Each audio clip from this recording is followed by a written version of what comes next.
Hey everyone, summer's approaching, so I hope you have ways to cool down indoors. Yes, I know it's May, but if Arknights can celebrate Halloween in April, Magireko can celebrate beach stuff in May. At least we had a small break from limbs this time. Speaking of, let's start with them. Yes, I know their event is over, but they're permanent, so you shouldn't have rolled for them anyway. Ryo Midori is an attack type with actually one of the highest attacks in the capped 3-star pool behind Misara. Her Connect boosts attack and ignores evade, at an 80% chance. Sure. Aimi can guarantee anti-evade, but her blast buff is less useful than a generic attack buff, so that's one advantage Ryo has, I guess. Her Magia is surprisingly Magia focused. If you can get her to Magia again in 5 turns, its damage will be increased. She restores 27 after it pops off, which helps, but with only one Axel disc, I wouldn't even bother. Ryo doesn't really offer anything interesting, but she's cool as a character. She uses a camera bazooka for fuck's sake, and look at that smug-ass face. If Ryo is the cool side of things, Ikumi is the cute part. She's a healer with a decently balanced stat line, which is actually really good for a healer, having the highest attack and a respectable bulk. Her heal is massive at 50%, but that's typical for a 5-star. She can seal Magia, but that's not practical for general play.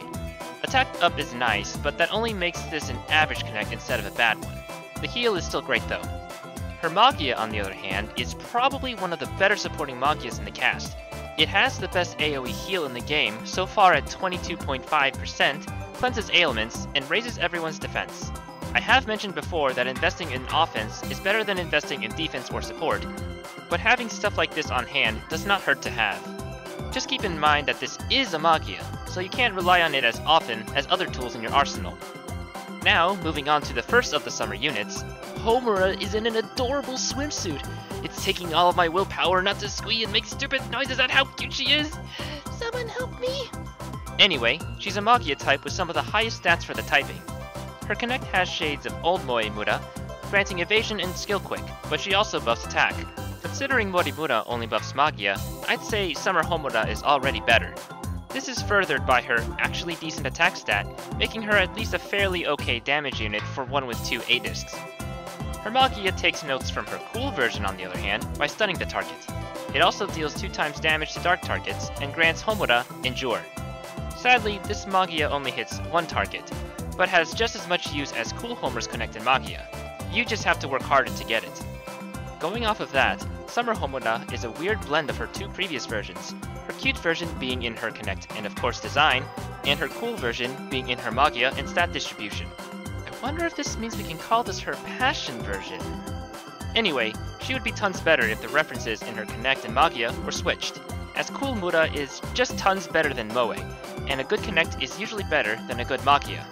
Honestly, I would only roll for her if she triggers your waifu meter. But she does decent damage, and her Magia is a good dark counterpick. Also, she's fucking cute!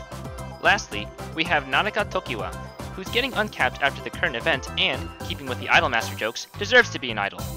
She's the last of the Water Blast trio to be uncapped, so off the bat, she can easily help out your team's damage output.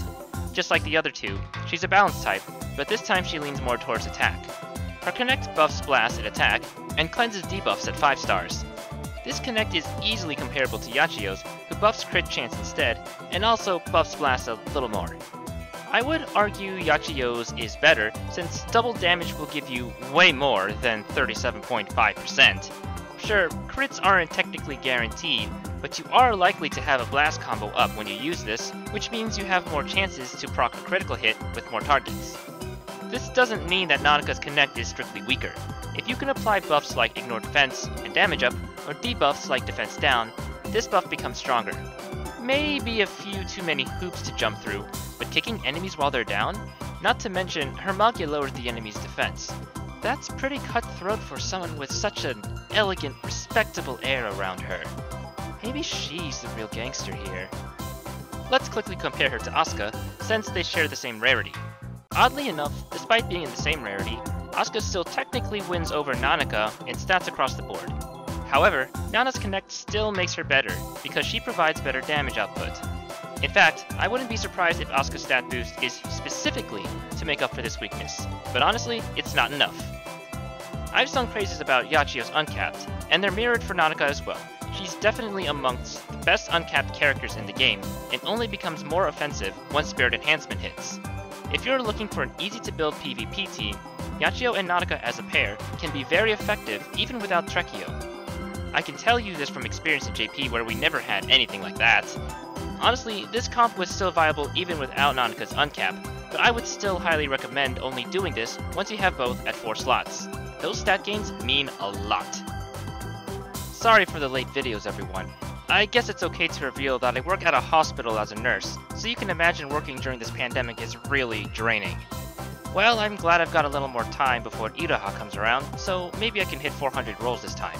Summer Kyoko has also made a return in JP, so look forward to a rolling stream soon. See you guys around!